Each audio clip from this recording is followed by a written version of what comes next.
Okay. Say when. Yeah.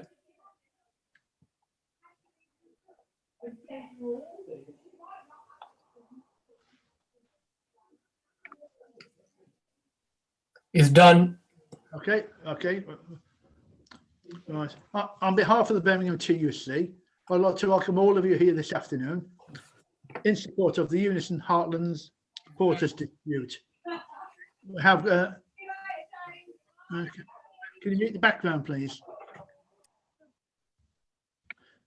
Okay. We have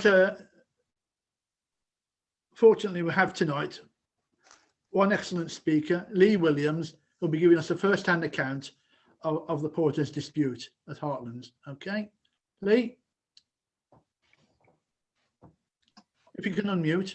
Thanks for that. Thanks again for the invite to talk. I do recognise some faces here, but I will give a background for the benefit of those who may not be aware of the context. The Porters strike has its roots in essentially a legacy issue. The housekeepers and porters over at Heartlands Hospital were some of the first in the country to be farmed off to the private sector, eventually ending up with G4S before they were taken back in-house, which we've been struggling for over 17 years, at the point of Heartlands' merger with the QE hospital. Now, one of the peculiarities of how the private sector used to hire the workers in that area was if they identified a gap, they would hire to fill that gap. So if they had a shortfall for weekends, they would hire somebody just to work for the weekends.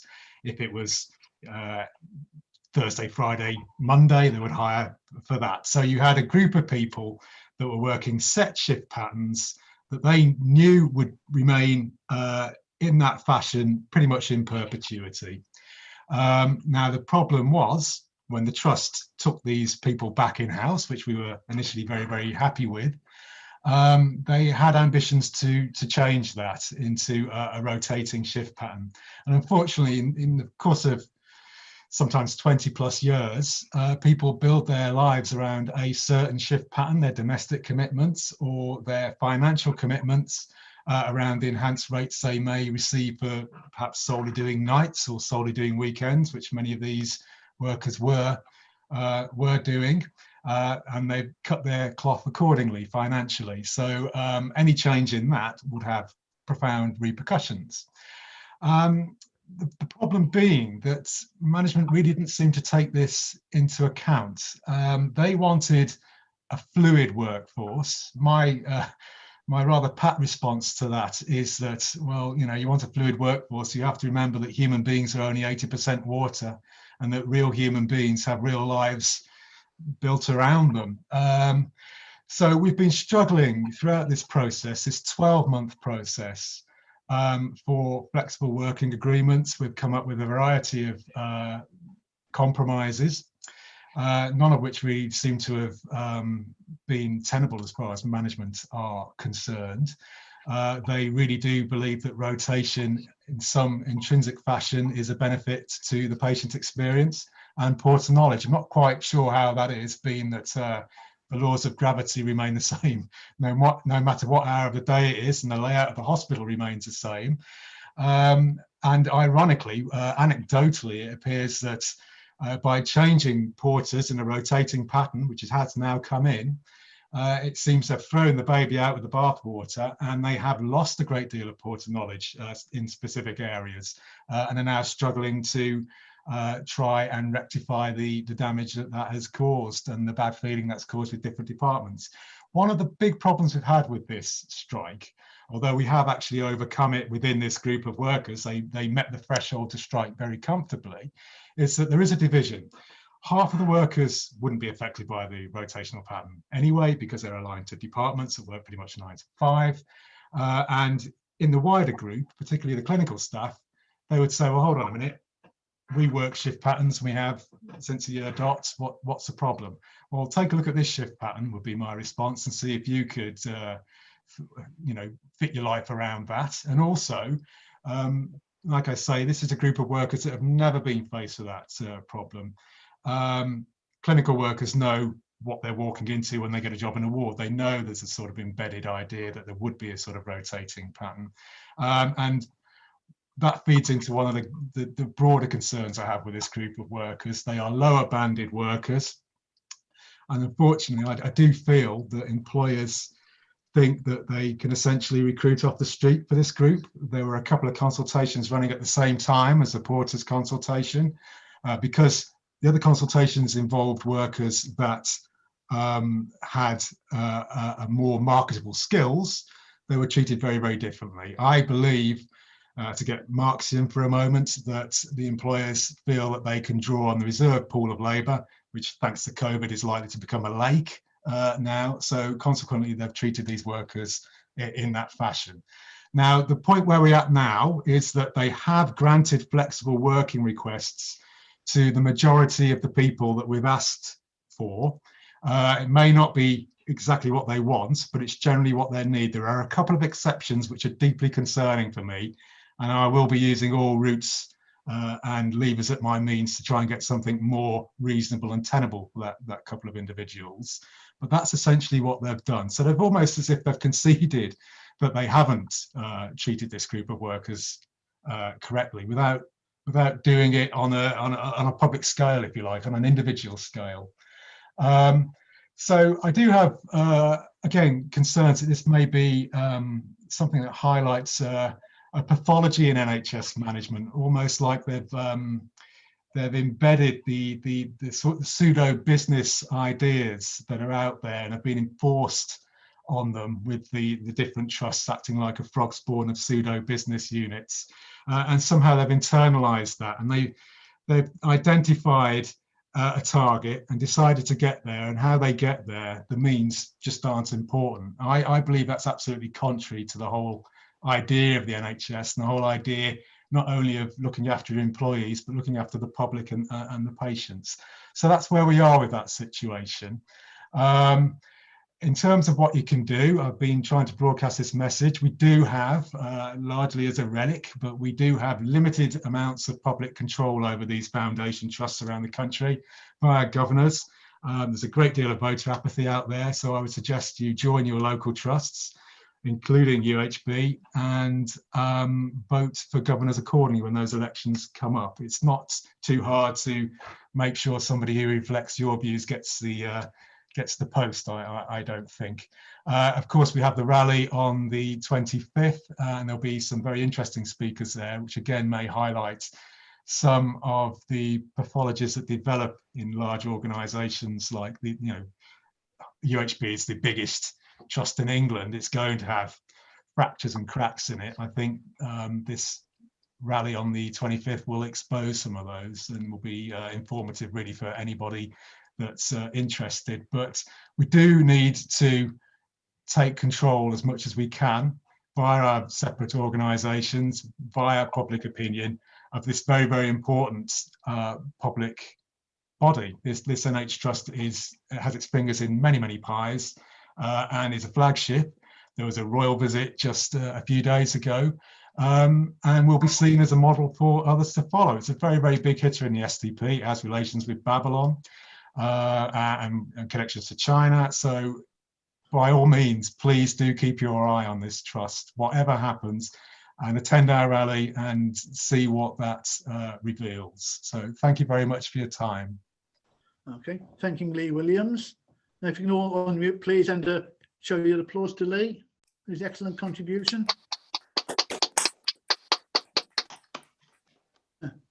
What's assuring you, Lee, that you'll have the confidence in knowing that the Birmingham Trade Union Council will be right behind the Unison Heartlands Porters dispute, citywide and nationally too.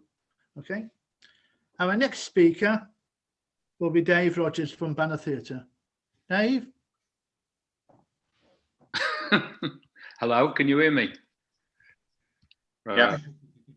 Yeah, I didn't know I was a speaker. I was just sitting here listening. What do you want to hear from me?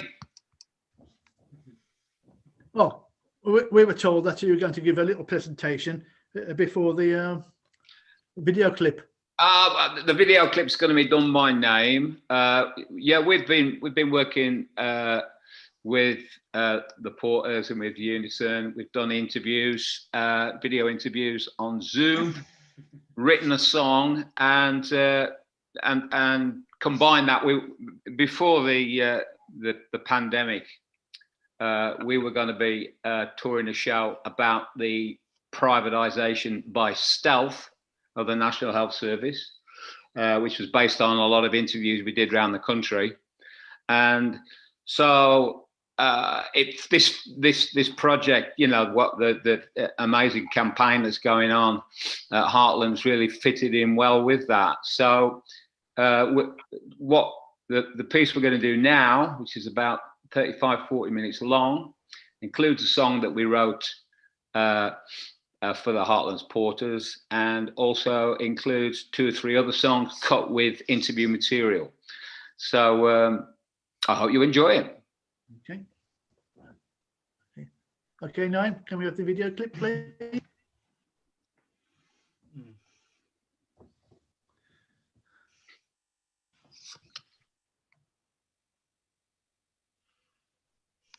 I work for Heartlands Hospital, which I've been there for 23 years.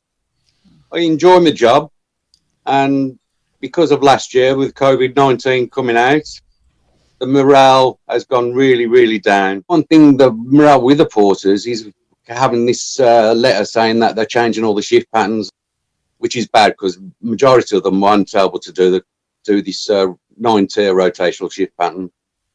It's 9 different start times throughout the day.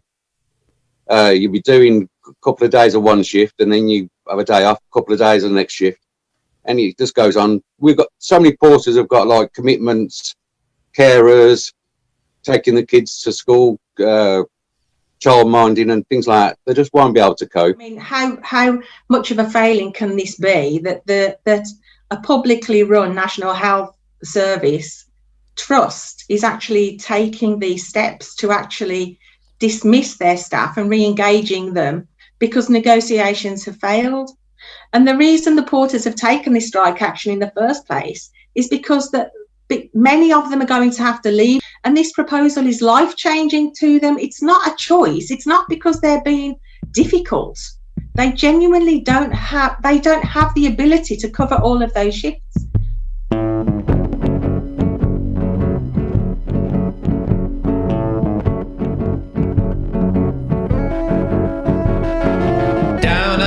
Hospital on the eastern side of Brum. For the heart and soul of the NHS there's the battle to be won. They want us act as porters, make us sign on the dotted line. And it's goodbye workers' unity and goodbye workers' rights. We're on the picket line 'cause they want more for less. We're the Heartlands Porters defending the NHS. We're on the picket line, standing side by side. We're the Heartlands Porters and we are gonna fight. It was Unison's view that she needed to be actually in the trust, trying to resolve this industrial dispute rather than dancing on Strictly Come Dancing. Jackie Smith's the big boss, she's chair of the trust. Ripping the heart from Heartlands, she's gonna go for bust. We're fighting this pandemic, in case you didn't know, while you were promenading on the Strictly Dancing show. With your flexi hours and flexi days and bloody flexi pay, you want us to dance to your dirty tune and sign our lives away. But we don't like your rhythm, we don't like your moves. We're fighting for survival while you shimmy, twirl and groove. We're on the picket line 'cause they want more for less. We're the Heartlands Porters defending the NHS. We're on the picket line, standing side by side. We're the Heartlands Porters and we are gonna fight.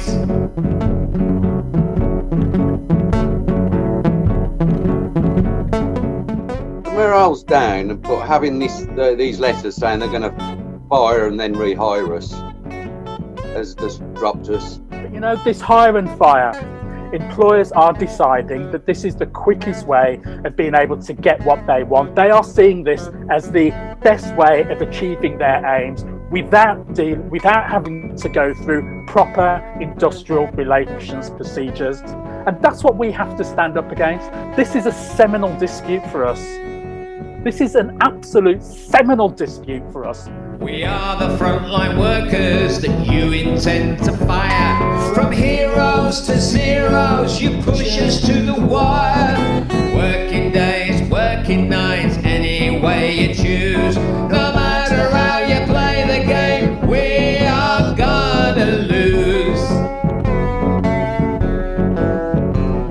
Yet others work like zombies, chained to a rota scheme. No time for home or family, you strip away our dreams. We won't take your hide and fire, so smithy on your bike. We are the Heartlands porters and we are out on strike. We're on the picket line, cause they want more for less. We're the Heartlands porters, defending the NHS. We're on the picket line, standing side by side. We're the Heartlands porters and we are gonna fight.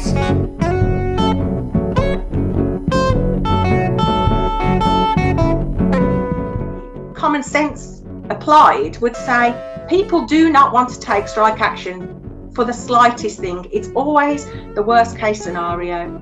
And one would hope that common sense would prevail and they'd step in and say, this is enough. It's gone far enough. We respect and value the role the porters play. And that just hasn't happened. And it is just so disrespectful to see my members going in, putting their life on the line day after day after day in the name of public service and their local communities. And they are just being ignored and trampled all over by management.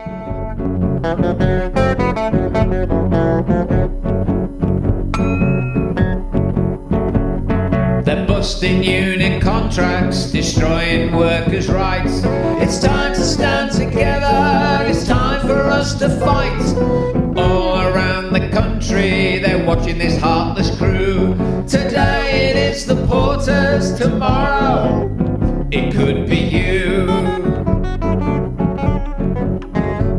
So come on, you workers, wherever you may be, stand with the Heartlands porters in solidarity. Whether you're a driver, a cleaner or a nurse, if we don't stick together now, we're all gonna come off worse. We're on the picket line, cause they want more for less. We're the Heartlands porters, defending the NHS. We're on the picket line, standing side by side. We're the Heartlands porters, and we are gonna fight. We're on the picket line, cause they want more for less. We're the Heartlands porters, defending the NHS. We're on the picket line, standing side by side. We're the Heartlands porters, and we are gonna fight. Yeah, we are gonna fight. We are gonna fight.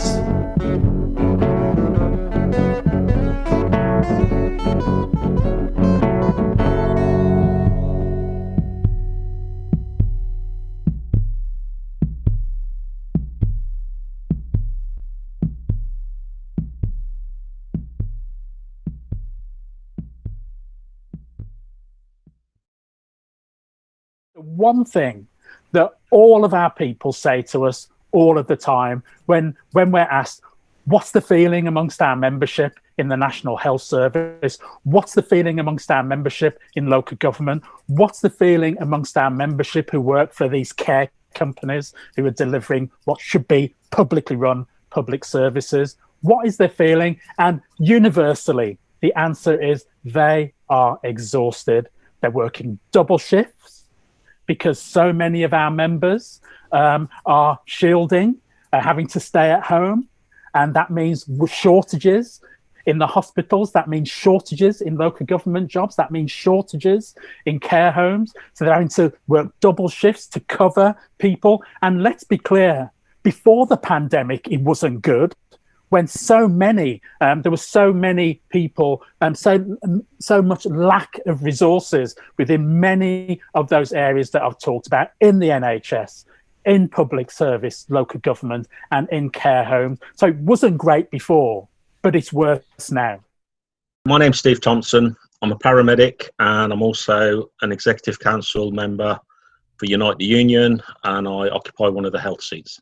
Me, as a trade unionist, but also as a health worker, I will fight to my last breath to defend the NHS, because it is not, should not be for sale. It should not be there for profit. It was set up in 1947 for a reason. It was because people at that time could not afford healthcare for themselves. The last 4 or 5 months have proven that the NHS works best the way it is. That is publicly funded, with public support and free to use for everybody. One day I fell down the staircase, my head was split in two. I was feeling mad and bleeding bad and I didn't know what to do. That nurse from Spain, she stitched me up and took me by the hand. She said, "You'll be alright, love, we'll get you back in that banner van. I believe in you, you're the ones who pulled me through. I believe in you. Despite the cues of the loaded news, the lies in the Tory press, only one thing that I can say, gotta fight for the NHS. When me old man had a heart attack in the middle of the night, those paramedics, they worked like fiends to fix him up and get him right. He was rude, confused, cantankerous, but they got him onto that ward. Thank you guys, just another job, but you treated him like a lord. I believe in you, you're the ones who pulled him through. I believe in you. Despite the cues and the loaded news, the lies in the Tory press, only one thing that I can say, gotta fight for the NHS. When my partner had a nasty stroke, she was down and feeling blue. Couldn't wash, couldn't dress, do the things she used to do. Those care assistants stood by Joyce with a love so strong and warm, held her hand through the darkest night and helped her brave the storm. I believe in you, you're the ones who pulled her through. I believe in you. Despite the cues and the loaded news, the lies in the Tory press, only one thing that I can say, gotta fight for the NHS. But now we're in pandemic days, it's our NHS they say. After years of privatising, closures, cuts and frozen pay, they call you healthcare heroes now. Stay calm, don't get annoyed, it'll all be back to normal when the virus is destroyed. I believe in you, you're the ones who pulled us through. I believe in you. Despite the cues and the loaded news, the lies in the Tory press, only one thing that I can say, gotta fight for the NHS. Boris will be seen on the doorstep of 10 Downing Street clapping again and how they've saved his life, but next week he'll be plotting to sell it. Nobody's made any secret from a Conservative point of view about what they would like to do with the NHS, which is obviously to sell it off. then when you look at all the outsourcing that's been going on, it's still going on, and they have still got plans. It is still going on even to this day. Well, I heard what they say in the Daily Mail, PM and the news at 10. Non-stop lies about the NHS. Don't believe in them. Keep our healthcare public. There's plenty of money to spare. Tax the rich and wealthy and pay the folk who really care. I believe in you. You're the ones who pulled us through. I believe in you. Despite the cues and the loaded news, the lies in the Tory press. Only one thing that I can say. Only one thing that I can say. Only one thing that I can say. You gotta fight for the NHS.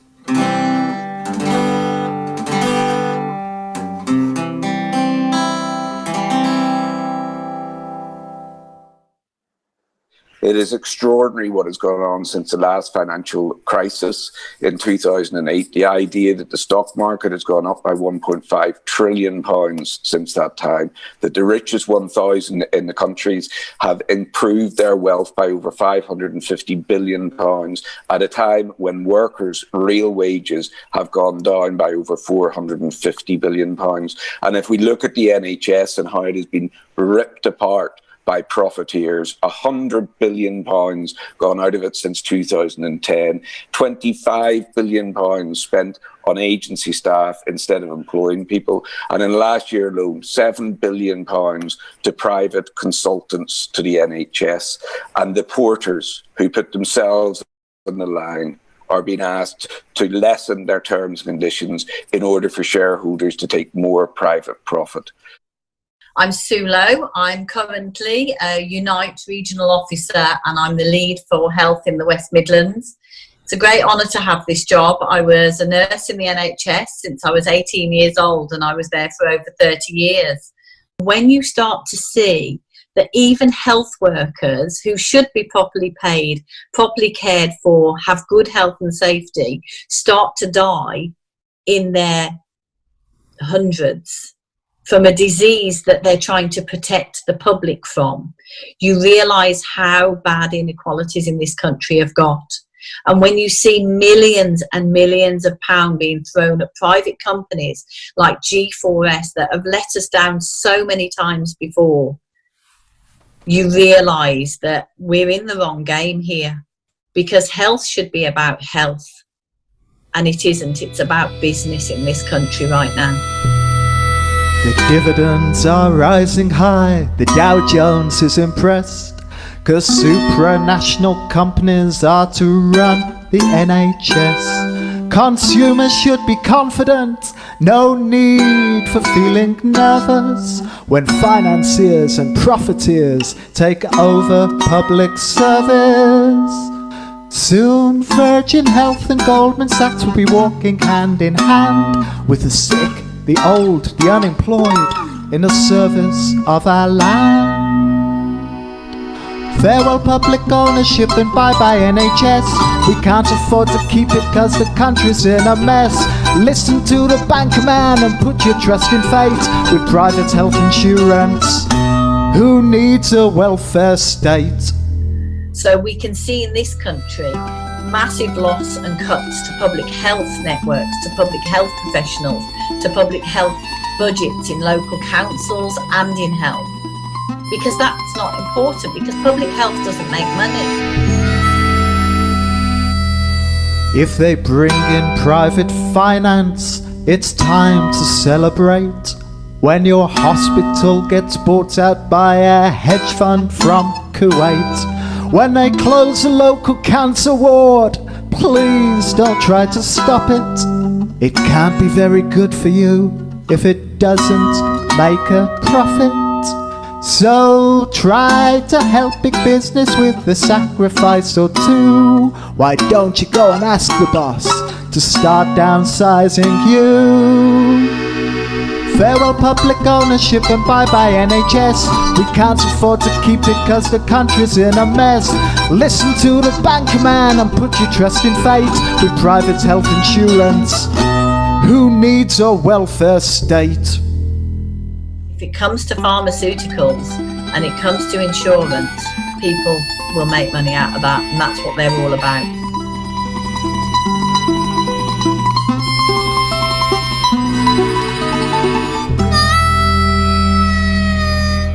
A word to all you workers laid off by Carillion. The public purse will sort it out cheap at 200 million. Don't call them corporate vermin, they work hard for you and me, spending public money to build private property. And though you lost your pension when they went arse over tit, the bosses need their bonus, someone has to pay for it. Farewell public ownership and bye-bye NHS.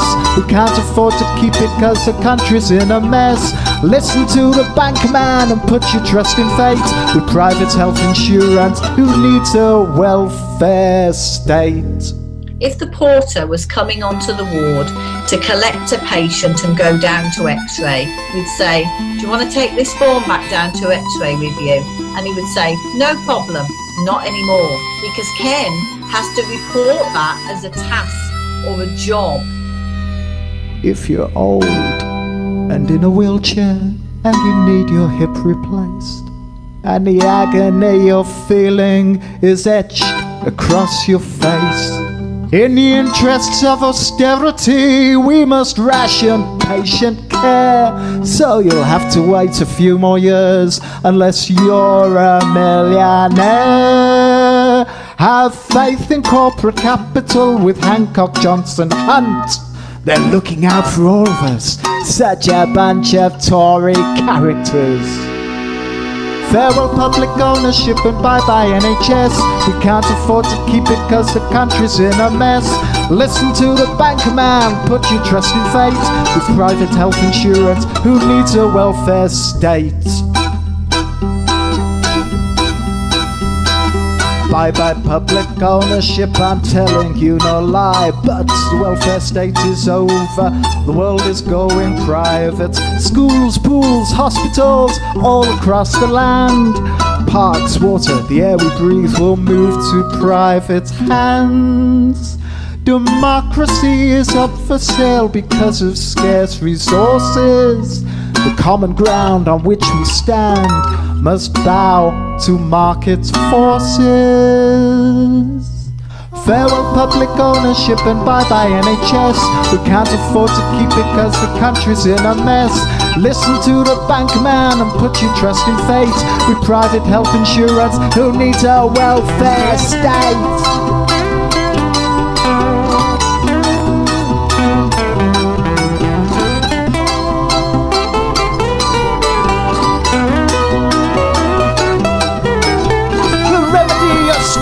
Because the country's sick, then privatise with porcupines, that'll do the trick.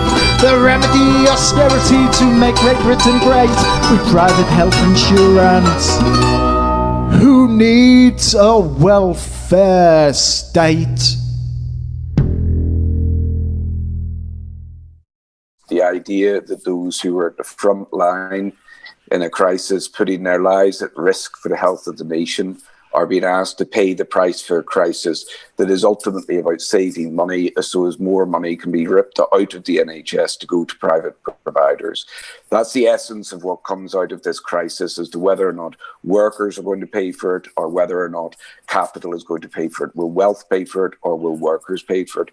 And I don't think there is any more important dispute than the porters at Heartlands to reflect that. The idea that workers would be asked to live a life where all it's about is going into work and sleeping, and they were the ones that put themselves at risk for the rest of us during the pandemic.